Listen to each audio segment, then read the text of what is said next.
32-year-old Felicia McGuire was last seen in Dorchester in October of 2007. The case was quiet for a decade until 2017, when it seemed that police had a lead. On October 7, 2007, Felicia McGuire went missing from her Dorchester residence in Massachusetts that she shared with her 17-year-old boyfriend, David Pena. Felicia, a 32-year-old single mother, left her 11-year-old son waiting for years to come, as no one would hear from her ever again. The search went on for more than a decade. Despite an extensive investigation in place, the case went cold. It would take 16 years and a lot of commitment and determination from the law enforcement side to finally solve this case in 2023. So what happened to Felicia McGuire? Who was responsible for her disappearance? Why did it take 16 years to solve this case? Welcome back to Real Crime Storytime, where we cover solved, unsolved, and mysterious cases from across the globe. Today, we are looking at the 16-year-old case of Felicia McGuire that left the Dorchester residents perplexed for nearly 2 decades.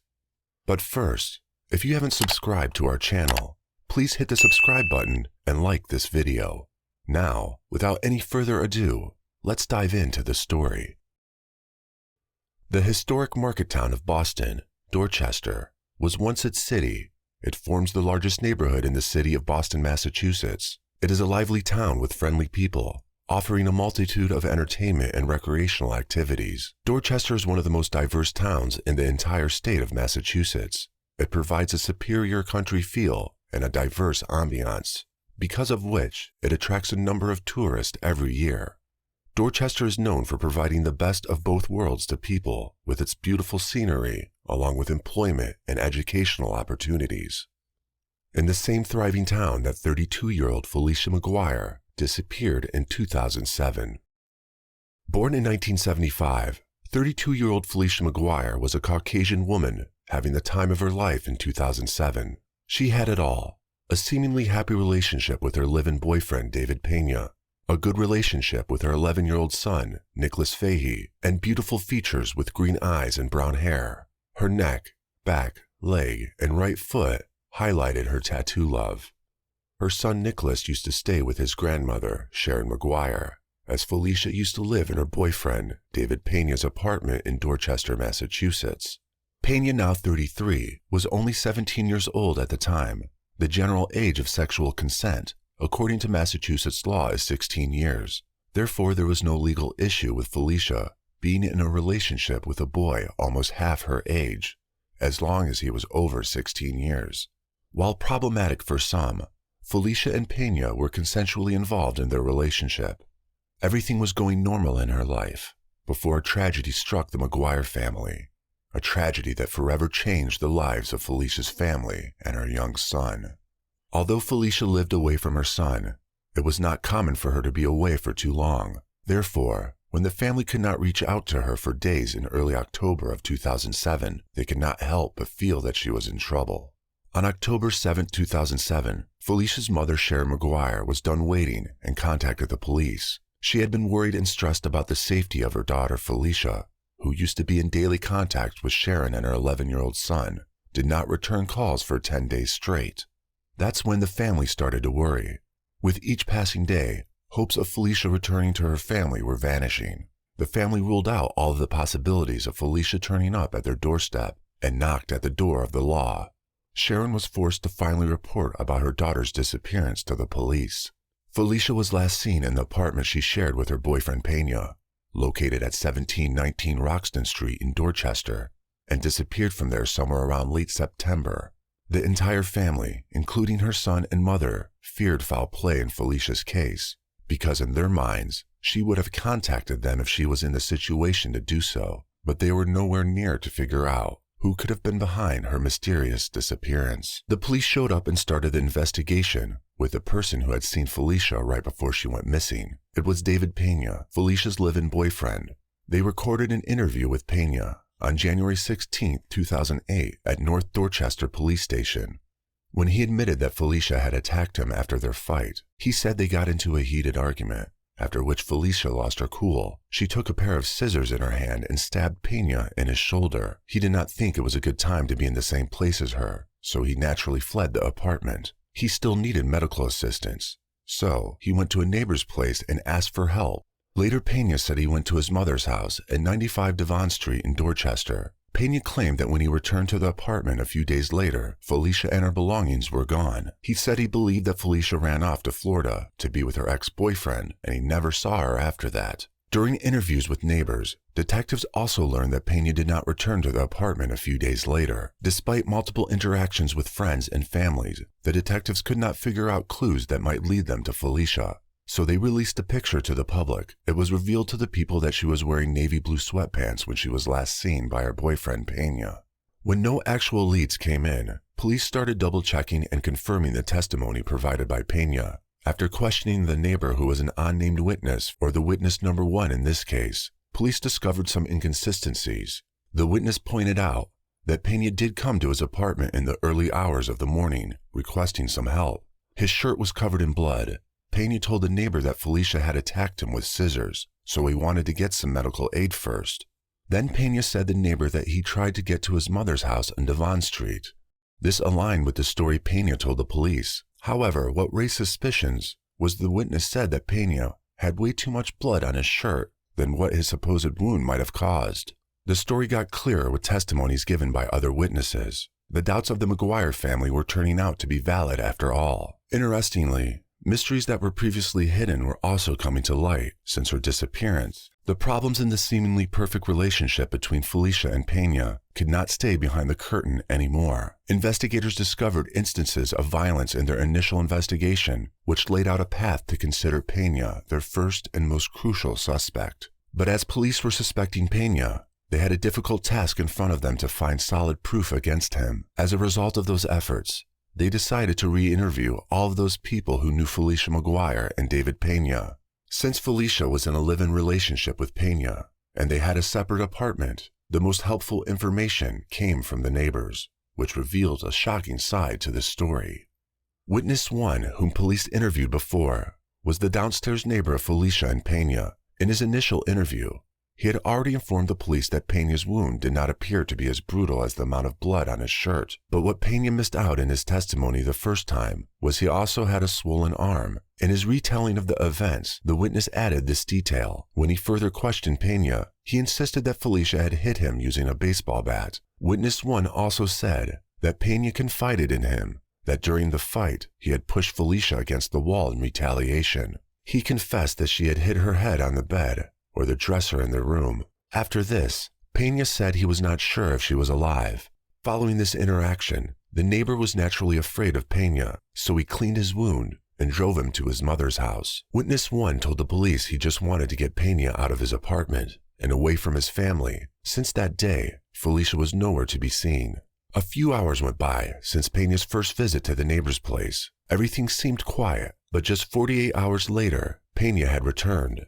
This time the neighbor had his cousin with him, who would later become the witness number 2 in this case. So according to testimony provided by the witness 2, the cousin of the first witness in Felicia's case, he was in the same apartment when Pena came back in the early morning around 3 or 4 a.m. Just like his last visit, witness 2 told the police that Pena had come to thank witness 1 for his help in taking care of his wound. Then he went back to his own apartment with another man who seemed to have a Hispanic origin. But the witnesses assumed the other guy to be Pena's brother. Witness 2 also added that after some time, they heard a noise coming from the stairwell region. They went out to see what was going on. They opened up the door behind Felicia's apartment to find 2 men, Pena and his supposed brother, carrying a rolled-up multicolored blanket. It appeared that the blanket was quite heavy, and they seemed to be struggling with it, so witness 2 offered them some help. The other guy who accompanied Pena had a troubled and scared look on his face. He shouted at both the witnesses to mind their own business and closed the door shut.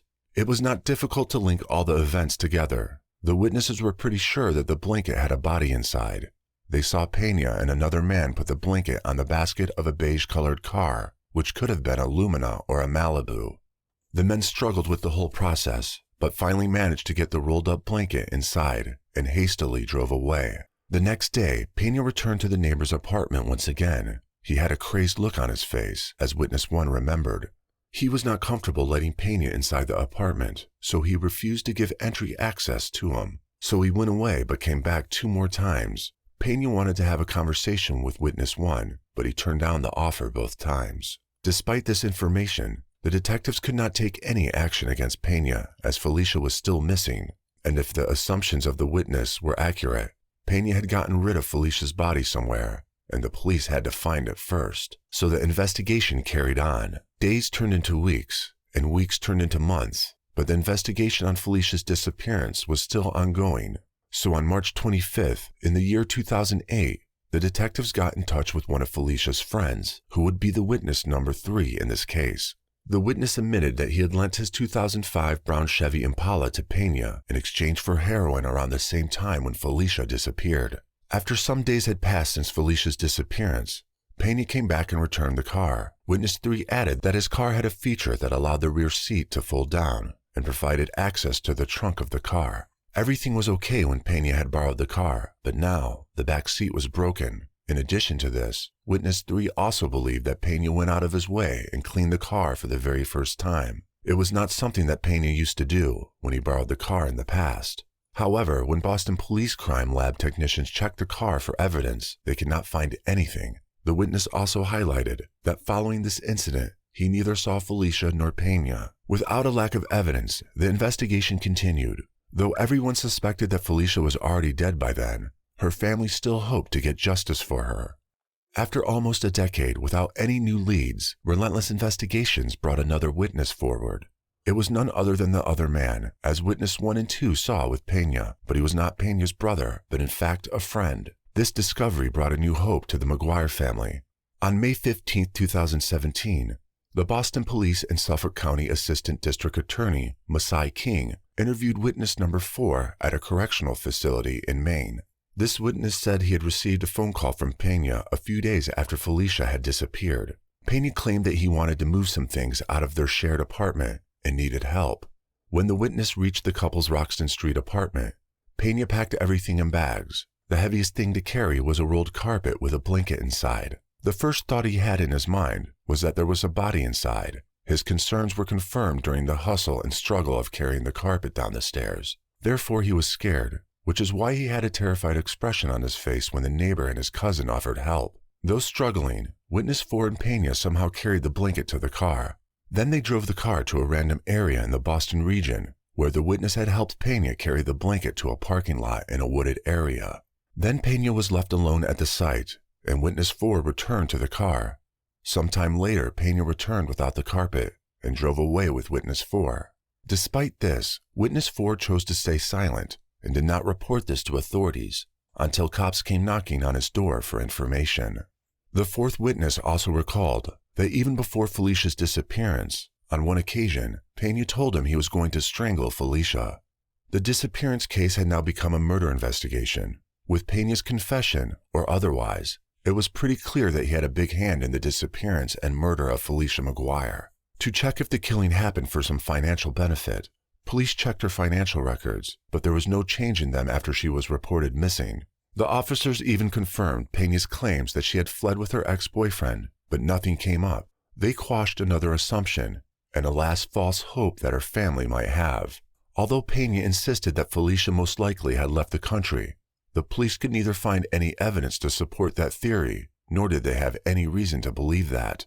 Unfortunately, the case could not reach closure without finding Felicia's body, so the police constantly tried searching for her remains. They had already identified the chain of events that happened after Felicia was killed, and from the description of witness 4, they knew that Pena placed her body in a car and drove to a wooded area in Boston to get rid of it.